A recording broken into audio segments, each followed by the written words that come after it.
Assalamualaikum warahmatullahi wabarakatuh. Selamat sore dan salam sejahtera untuk kita semua. Yang saya hormati Ibu Ayu Ningtyas, Sarjana Komputer dan Magister Manajemen Teknologi, selaku dosen pengampu mata kuliah IRP serta teman-teman sekalian. Perkenalkan, nama saya Eka Chandra Suwardi dengan NIM 24410 mahasiswa pemrograman studi Sistem Informasi Universitas Dinamika. Pada kesempatan kali ini saya akan mempresentasikan tugas mengenai work from manajemen proyek menggunakan ERP Odoo.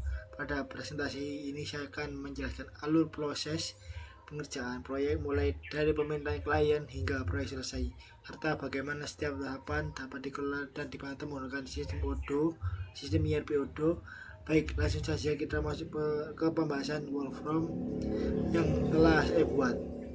Menjelaskan workflow proyek ERP menggunakan Odoo. Pada diagram ini ditunjukkan alur pengerjaan proyek yang dikelola menggunakan sistem ERP Odoo mulai dari permintaan klien hingga proyek selesai. Pertama, permintaan klien atau studio.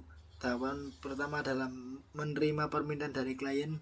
Pada tahapan ini, tim mengumpulkan kebutuhan pengguna dan menentukan ruang lingkup proyek yang akan dipekerjakan. Semua kebutuhan dicatat agar menjadi dasar perkembangan sistem.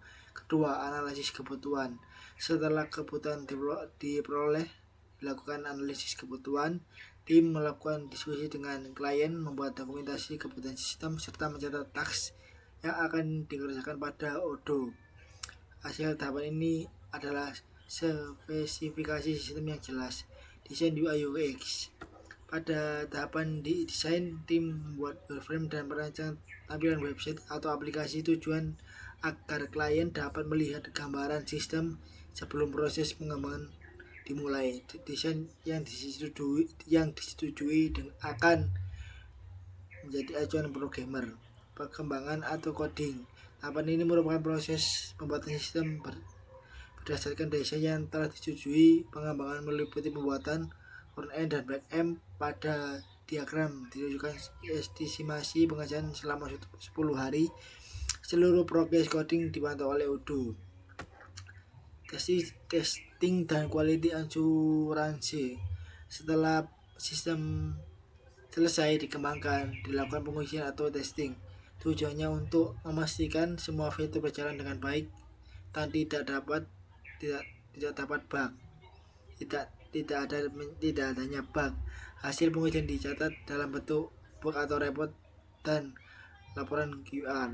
Proses revisi kondisional. Jika saat testing ditemukan kesalahan atau terdapat permintaan perubahan dari klien, maka proyek akan kembali ke tahap pengembangan atau coding untuk dilakukan perbaikan. Alur ini ditunjukkan oleh panaya pada diagram. Sebaliknya, jika tidak ada revisi yang diperlukan, maka proyek dapat dilanjutkan ke tahap berikutnya.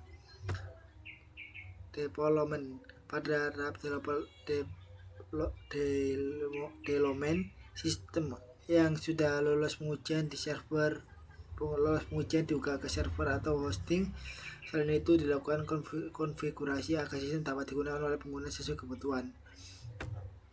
Proyek selesai. Setelah development berhasil dan sistem berjalan dengan baik, maka proyek dinyatakan selesai. Klien dapat menggunakan sistem yang telah dikembangkan dan seluruh dokumentasi proyek disimpan sebagai arsip. Demikian presentasi dan penjelasan workflow manajemen proyek menggunakan ERP Odoo yang dapat saya sampaikan. Semoga penjelasan ini dapat memberikan gambaran mengenai bagaimana Odoo membantu dalam mengelola proyek secara terstruktur, mulai dari perencanaan, pelaksanaan, pengujian hingga proyek dinyatakan selesai.